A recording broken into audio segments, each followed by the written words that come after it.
एक इंसान ने 2020 में सिर्फ 50,000 लगाए थे, 3 साल में वो बन गए 4.5 लाख।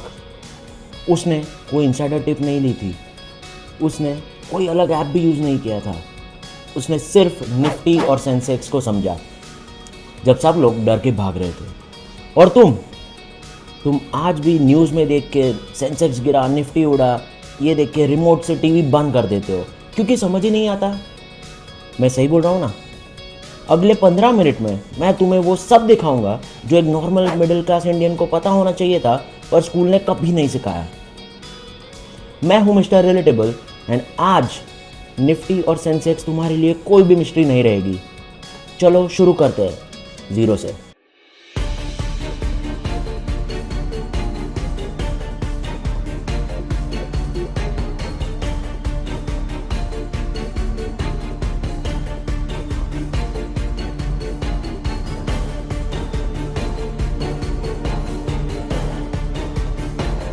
सुनो ये नंबर ध्यान से।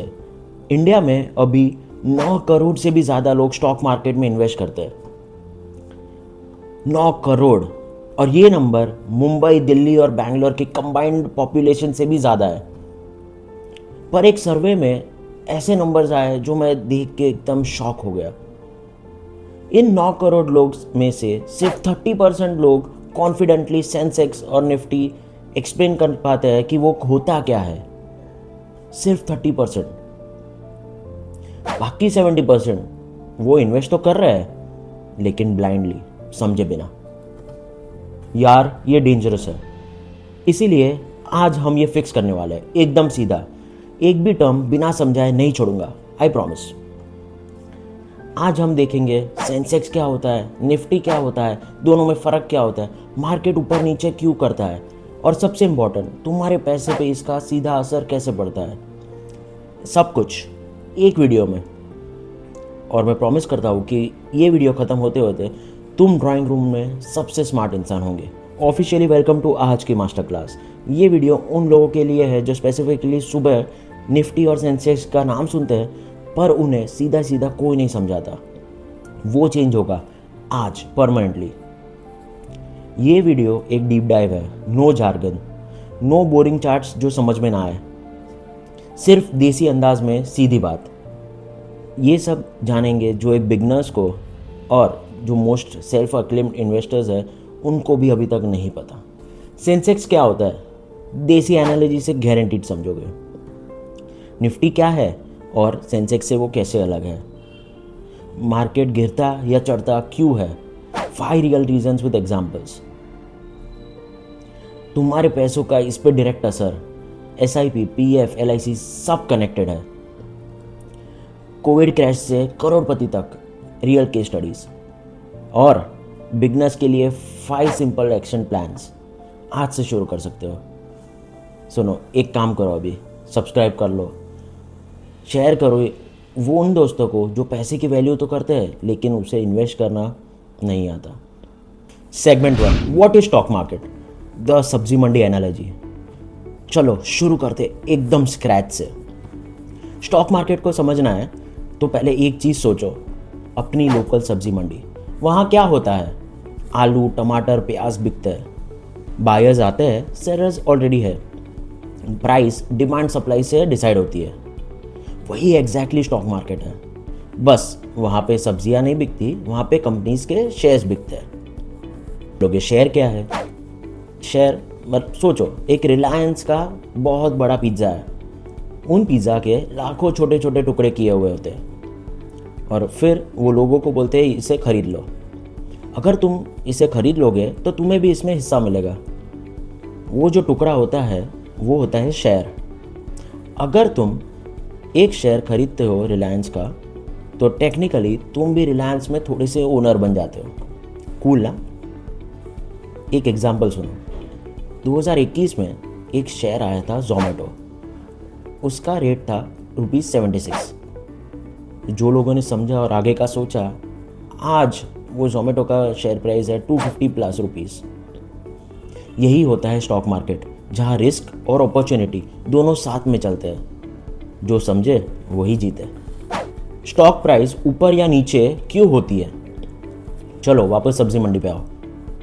अगर टोमेटोज़ की शॉर्टेज है तो प्राइस बढ़ेगी क्योंकि डिमांड ज़्यादा है, सप्लाई कम। अगर टोमेटोज़ ज़्यादा है, प्राइस गिरता है। स्टॉक मार्केट में एग्जैक्टली यही होता है। अगर लोग सोचते हैं कि कंपनी आगे बढ़ेगी, सब उसके शेयर्स खरीदते हैं, प्राइस ऊपर जाती है। अगर डर है, बेचने लगते हैं, प्राइस गिरता है। और ये प्राइस कंपनी के एक्चुअल परफॉर्मेंस की ही नहीं, लोगों के परसेप्शन पे भी डिपेंड करती है। कोई भी news, government policy, global events, सब कुछ इसको अफेक्ट करता है। इसीलिए तुम्हारे अंकल कहते हैं कि स्टॉक मार्केट एक सट्टा है, because sometimes it feels like that, but it's not. It's logical once you understand the rules. अभी एक सवाल, इंडिया में कितनी कंपनीज लिस्टेड है स्टॉक मार्केट पे? 5,000 से भी ज़्यादा। अब बताओ तुम्हारा दिमाग कैसे ट्रैक करेगा इस 5,000 कंपनीज को एक साथ? यहाँ आता है सेंसेक्स और निफ्टी का सुपर हीरो। अब इस पे बात करते हैं। बीएसई और एनएसई दो एक्सचेंजेस क्यों है? इंडिया में दो मेजर एक्सचेंजेस है। बीएसई यानी बॉम्बे स्टॉक एक्सचेंज, एशिया का सबसे पुराना स्टॉक एक्सचेंज जो 1875 में शुरू हुआ। एनएसई यानी नेशनल स्टॉक एक्सचेंज जो 1992 में शुरू हुआ है। टेक्नोलॉजी पे ज़्यादा फोकस, सबसे ज़्यादा ट्रेडिंग यहाँ होती है। दोनों पे कंपनीज लिस्टेड होती है, दोनों पे शेयर्स खरीद बेच सकते हैं। डिफरेंस, बीएसई पे सेंसेक्स ट्रैक किया जाता है, एनएसई पे निफ्टी। बस यही डिफरेंस है सरफेस लेवल पे। अंदर जाके और भी डिफरेंसेस है, वो मैं आपको आगे बताऊंगा। सेगमेंट 2, सेंसेक्स क्या है? The report card analogy. Sensex full form sensitive index. BSE का यानी बॉम्बे स्टॉक एक्सचेंज का रिपोर्ट कार्ड समझ लो। समझो तुम्हारे क्लास में 5,000 स्टूडेंट्स हैं। अब प्रिंसिपल कहता है मैं सबका रिजल्ट तो एक साथ नहीं देख सकता, तो मैं टॉप 30 ब्राइट स्टूडेंट्स का रिपोर्ट देखूंगा, उसका एवरेज निकालूंगा और बताऊंगा कि क्लास कैसे परफॉर्म कर रही है। सेंसेक्स बिल्कुल यही करता है। सेंसेक्स इंडिया की टॉप 30 कंपनीज का एक रिपोर्ट कार्ड, मतलब एक कंबाइंड इंडेक्स है। मतलब अगर टॉप 30 कंपनीज अच्छा परफॉर्म कर रही है तो सेंसेक्स बढ़ता है, अगर वो टॉप 30 कंपनी स्ट्रगल कर रही है तो सेंसेक्स नीचे आता है। बस एक माइंड ब्लोइंग फैक्ट सुन लो। सेंसेक्स 1979 में शुरू हुआ, तब उसकी वैल्यू थी 100 रुपीज़। आज सेंसेक्स है 80,000 प्लस पे, मतलब 800 टाइम्स ग्रोथ। अगर किसी ने 1 लाख इन्वेस्ट किए होते 1979 में, आज उसकी वैल्यू होती 8 करोड़। सेंसेक्स की टॉप 30 कंपनीज, कौन है ये चैंपियंस? इन 30 कंपनीज में इंडिया के सबसे ज़्यादा ट्रस्टेड नाम है रिलायंस इंडस्ट्रीज, एचडीएफसी, विप्रो, सन फार्मा, एशियन पेंट्स। ये सब एक ही सेक्टर से नहीं है, इसमें बैंकिंग है, आईटी है, फार्मा है, ऑटो है, एफएमसीजी है, सब सेक्टर्स। इसीलिए जब सेंसेक्स मूव होता है, वो एक पूरी इंडिया की इकोनॉमी का पल्स होता है। सेंसेक्स को डेली कैसे पढ़े? न्यूज़ में सुना सेंसेक्स 1000 पॉइंट ऊपर गया, मतलब आज इंडिया की टॉप 30 कंपनीज ज़्यादा वैल्यूएबल हो गई, बिजनेस अच्छा चल रहा है, प्रॉफिट्स बना रहा है, इकोनॉमी पे कॉन्फिडेंस है। अगर कन्वर्सली सेंसेक्स 1000 पॉइंट गिरा, मतलब मार्केट में फियर है, कोई नेगेटिव न्यूज़ आई है। पर ये सबसे इंपॉर्टेंट है जानना, एक दिन के मूवमेंट कभी मैटर नहीं करते अगर आप लॉन्ग टर्म इन्वेस्टर हो। अगर आप 10-20 साल के लिए इन्वेस्ट कर रहे हो तो डेली अप्स एंड डाउन्स सिर्फ एक नॉइज़ है आपके लिए। असली पिक्चर तो बहुत बड़ी है। फोकस करो ट्रेंड पे, ना कि डेली मूवमेंट्स पे। सेगमेंट 3, निफ्टी क्या है? निफ्टी मतलब एनएससी का सुपरस्टार इंडेक्स। एनएससी में जो टॉप 50 कंपनीज है, उसका जो इंडेक्स है वो होता है निफ्टी। जैसे बीएससी में सेंसेक्स टॉप 30 स्टूडेंट्स का रिपोर्ट कार्ड है, निफ्टी एनएससी के टॉप 50 स्टूडेंट्स का रिपोर्ट कार्ड है।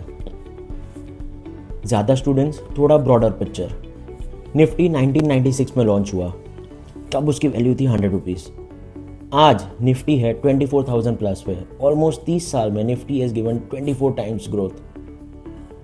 मतलब मार्केट लॉन्ग टर्म में आगे ही बढ़ता है। हर रिसेशन के बाद, हर क्रैश के बाद मार्केट ने एक नया हाई किया है। निफ्टी और सेंसेक्स में फ़र्क क्या है? द भाई भाई एनालॉजी। सोचो, निफ्टी और सेंसेक्स दोनों भाई हैं, एक बॉम्बे से है, एक दिल्ली से। दोनों की सोच सेम है, दोनों के गोल्स सेम है, दोनों एक ही माँ बाप की औलाद है, इंडिया की इकोनॉमी। बस एक 30 दोस्तों के ग्रुप को मैनेज करता है और एक 50 दोस्तों के ग्रुप को। अभी नेक्स्ट टाइम जब टीवी पे ये नाम सुनो निफ्टी और सेंसेक्स तो कंफ्यूज मत होना, एक ही चीज़ है, दो अलग जगह से डिफरेंट एंगल से देखो। सेगमेंट 4, मार्केट मूव क्यों करती है? 5 things that make Nifty and Sensex move. अब आते हैं वो क्वेश्चन पे जो पूरा इंडिया पूछता है, मार्केट मूव क्यों होता है, क्यों गिरता है, क्यों चढ़ता है? कोई लॉजिक है या सिर्फ एक सट्टा है? मैं तुम्हें आज 5 ऐसे मेजर रीजंस बताता हूँ जिसके वजह से निफ्टी और सेंसेक्स मूव होते हैं। ध्यान से सुनो, ये गोल्ड है। फर्स्ट, इकोनॉमी की हेल्थ, जीडीपी, इन्फ्लेशन, जॉब्स। जब इंडिया का जीडीपी बढ़ता है, कंपनी ज़्यादा प्रॉफिटेबल होती है, अनएम्प्लॉयमेंट रेट्स कम होते हैं, मार्केट खुश होता है, प्राइस ऊपर जाती है। बट जब मार्केट में डर हो, इन्फ्लेशन ज़्यादा है, प्राइस नीचे गिरता है। Think of it as India का ओवरऑल हेल्थ रिपोर्ट। अगर रिपोर्ट अच्छा हो तो मार्केट सेलिब्रेट करता है। सेकेंड, आरबीआई की इंटरेस्ट रेट पॉलिसी। जब आरबीआई इंटरेस्ट रेट बढ़ाता है, लोन और महंगा हो जाता है, ईएमआई बढ़ती है, कंपनीज के लिए ग्रोथ स्लो हो जाती है, लोग स्टॉक्स से निकाल के एफडीज में पैसे डालने लगते हैं, इसलिए मार्केट गिरता है। जब आरबीआई इंटरेस्ट रेट कट करती है तो मार्केट खुश होता है, प्राइस ऊपर जाती है, इसलिए आरबीआई मीटिंग्स मार्केट का बड़ा इवेंट होती है। Third, global news and foreign investors. India का मार्केट ग्लोबली कनेक्टेड है। Russia Ukraine war, crude oil prices बढ़ गए, इंडिया ऑयल इंपोर्ट करती है, तो कंपनीज के कॉस्ट बढ़ जाते हैं। अगर यूएस फेडरल रेट्स इंक्रीज कर देता है तो एफआईआईज इंडिया से पैसा निकाल के यूएस बॉन्ड्स में डाल देते हैं, बिकॉज वहाँ पे गारंटीड रिटर्न्स होते हैं। 2022 में भी वही हुआ था।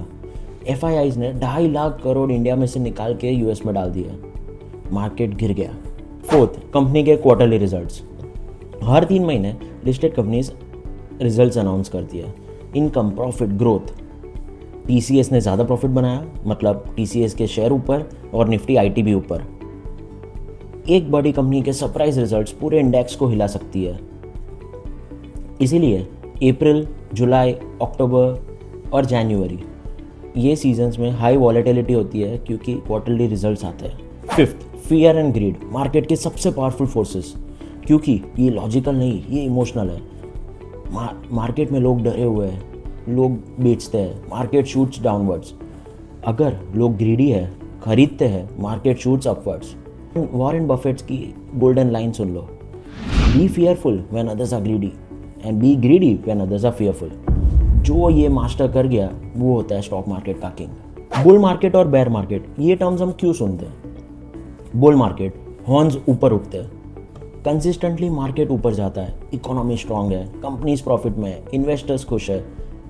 2021 में भी कोविड क्रैश के बाद निफ्टी 18,000 टच कर गया। तभी सब लोग बोल रहे थे कि स्टॉक मार्केट में इन्वेस्ट कर लो। ये होता है बुल मार्केट। बेयर मार्केट, भालू जैसा, पॉज नीचे दबाते हैं, फियर एवरीवेयर, मार्केट 20% गिर गया for a sustain period. 2008 financial crisis, 2020 Covid crash. पर ये बात जानना बिल्कुल ज़रूरी है, एवरी सिंगल बेयर मार्केट के बाद एक बुल मार्केट आया है विदाउट एनी एक्सेप्शंस। इसलिए जब भी बेयर मार्केट हो तो उसे डर नहीं, उसे अपॉर्चुनिटी बनानी चाहिए। वॉलेटिलिटी क्या होती है और क्या ये बुरी चीज़ है, समझते हैं। वॉलेटिलिटी मतलब मार्केट कितना ऊपर नीचे करता है रैपिडली। हाई वॉलेटिलिटी मतलब ज़्यादा मूवमेंट, अनप्रेडिक्टेबल मार्केट। लो वॉलेटिलिटी मतलब काम मार्केट, स्टेडी ग्रोथ। बिगनर्स को हाई वॉलेटिलिटी से डर लगता है, पर एक्सपीरियंस इन्वेस्टर्स के लिए हाई वॉलेटिलिटी मतलब हाई अपॉर्चुनिटी। जब मार्केट में ज़्यादा मूवमेंट्स होते हैं वहीं असली पैसा बनता है, पर शर्त यह है कि तुम्हारे पास वो नॉलेज हो, और आज तुम वो नॉलेज बिल्ड कर रहे हो। सेगमेंट 5, तुम्हारे पैसों पे असर। अभी बहुत लोग सोचते हैं, भाई मैं तो स्टॉक मार्केट में इन्वेस्ट ही नहीं करता, मुझे ये सेंसेक्स और निफ्टी से क्या लेना देना भाई। अब मैं तुम्हें एक अनकंफर्टेबल ट्रुथ बताता हूँ, सेंसेक्स और निफ्टी का असर तुम पे ज़रूर पड़ेगा, चाहे तुम इन्वेस्ट करो या ना करो, गारंटी के साथ बताता हूँ। तुम्हारा पीएफ, प्रोविडेंट फंड, ईपीएफओ उसे डायरेक्टली स्टॉक मार्केट में डालता है, तुम्हारा एल आई सी उस पैसे को पार्शियली इक्विटीज़ में डालती है। तुम्हारे बैंक के एफडी रेट्स आरबीआई के डिसीजन से आते हैं जो अल्टीमेटली मार्केट सेंटिमेंट को अफेक्ट करते हैं। वेदर यू लाइक इट और नॉट, और वेदर यू नो इट और नॉट, आपका पैसा डायरेक्टली और इनडायरेक्टली सेंसेक्स और निफ्टी से को रिलेटेड है। एसआईपी और म्यूचुअल फंड्स निफ्टी से डायरेक्ट कनेक्शन। अब आते हैं उन लोगों पे जो एसआईपी करते हैं या करना चाहते हैं। Mutual fund specially index funds Nifty और सेंसेक्स से कनेक्टेड है। एक निफ्टी 50 इंडेक्स फंड क्या करता है? वो एग्जैक्टली वही कंपनीज के स्टॉक उठाता है जो निफ्टी में होता है, सेम प्रपोर्शन में। इसीलिए जब निफ्टी बढ़ता है तो तुम्हारा फंड भी बढ़ता है, जब निफ्टी गिरता है तो तुम्हारा फंड का वैल्यू भी गिरता है। इन्फ्लेशन भी इस स्टोरी में एक विलन है। तुम्हारा पैसा बैंक के एफडी में पड़ा है जो 6% रिटर्न देता है, लेकिन इन्फ्लेशन ही 6.5-7% होता है। यानी तुम्हारा पैसा एक्चुअली घट रहा है परचेसिंग पावर में। इसीलिए सेफ रहना बहुत ही ज़्यादा रिस्की है, क्योंकि स्टॉक मार्केट में हिस्टोरिकली इन्फ्लेशन से ज़्यादा ही रिटर्न दिया है। Segment 5 action steps. 5 action steps जो तुम लिटरली आज से शुरू कर सकते हो। अब नॉलेज तो मिल गया, पर इस नॉलेज का करोगे क्या? अगर आपने एक्शन प्लान नहीं बनाया तो ये नॉलेज सब वेस्ट है। इसलिए मैं अपनी तरफ से आपको 5 कॉन्क्रीट स्टेप्स दूंगा जो आप लिटरली आज से चालू कर सकते हो। इनमें से कोई भी कॉम्प्लिकेटेड नहीं होगा, आई प्रॉमिस। स्टेप 1, कोई भी म्यूचुअल फंड डिस्ट्रीब्यूटर ढूंढो या फिर कोई प्लेटफॉर्म ढूंढो जहाँ से तुम इन्वेस्टिंग चालू कर सकते हो। स्टेप 2, फिनेंशियल न्यूज़ को डेली 10 मिनट दो। एवरीडे 10 मिनट्स दो ये जानने में कि मार्केट क्यों गिरा। एक रीज़न ढूंढो। आप सरप्राइज हो जाओगे कि 3 से 6 महीने में आप एक फिनेंशियली लिटरेट हो जाओगे और आपको पता चलेगा कि मार्केट इस वजह से ऊपर गया या इस वजह से नीचे गया है। स्टेप 3, एक निफ्टी 50 इंडेक्स फंड को एक्सप्लोर करो। सिर्फ एक्सप्लोर करो, जानो कि वो कैसे काम करता है। स्टेप 4, एसआईपी कैलकुलेटर यूज़ करो। एसआईपी कैलकुलेटर में अपने मंथली जो आप कितने का एसआईपी कर सकते हो वो अमाउंट डालो। अज्यूम करो रिटर्न्स 12% और 10, 15, 20 साल के लिए वो टाइम पीरियड डालो। जो नंबर आएगा वही इनफ है आपको मोटिवेट करने के लिए कि आप आज से इन्वेस्टिंग चालू कर सको। स्टेप 5, इस वीडियो को एक दोस्त से शेयर करो। सीरियसली, एक फ्रेंड या कोई फैमिली मेम्बर जो फिनेंशियली थोड़े कंफ्यूज्ड है उसको भेजो। तुम्हारी फाइनेंशियल जर्नी उनसे शुरू होगी और उनकी तुमसे। यही रिपल इफेक्ट एक चेंज क्रिएट करता है। Seriously do that. तो दोस्तों, निफ्टी और सेंसेक्स अब आपके लिए कोई एलियन लैंग्वेज नहीं है। ये इंडिया की इकोनॉमी का एक हार्ट बीट है। अब वो हार्ट बीट आप समझते हो। पर ये बहुत ज़रूरी है कि financial literacy is a life changing skill. जो लोग ये समझते हैं वो अपनी फैमिली के लिए बेहतर डिसीजंस ले सकते हैं, अपने किड्स को बेटर फ्यूचर दे सकते हैं। इसीलिए ये वीडियो बनाया। स्टॉक मार्केट शॉर्ट टर्म में एक वोटिंग मशीन है। लोग इमोशन से वोट करते हैं। लॉन्ग टर्म में स्टॉक मार्केट एक वेइंग मशीन है। एक्चुअल वैल्यू तब दिखती है। अगर ये वीडियो आपको हेल्पफुल लगा प्लीज़ लाइक करो, शेयर करो, सब्सक्राइब करो, क्योंकि आगे और भी खतरनाक टॉपिक्स हम कवर करने वाले हैं। म्यूचुअल फंड्स कैसे चूज़ करें, आईपीओ में इन्वेस्ट करना चाहिए या नहीं, एसआईपी या लमसम क्या बेटर है, सब कुछ आने वाला है इस चैनल पे। बेल आइकन दबाओ, नोटिफिकेशंस मिस बिल्कुल मत करना, और कमेंट्स में बताओ कि आज से आप 10 मिनट दोगे या नहीं अपनी फाइनेंशियल नॉलेज को बढ़ाने के लिए। मिलते हैं अगले वीडियो में, तब तक के लिए take care of yourself and जय हिंद।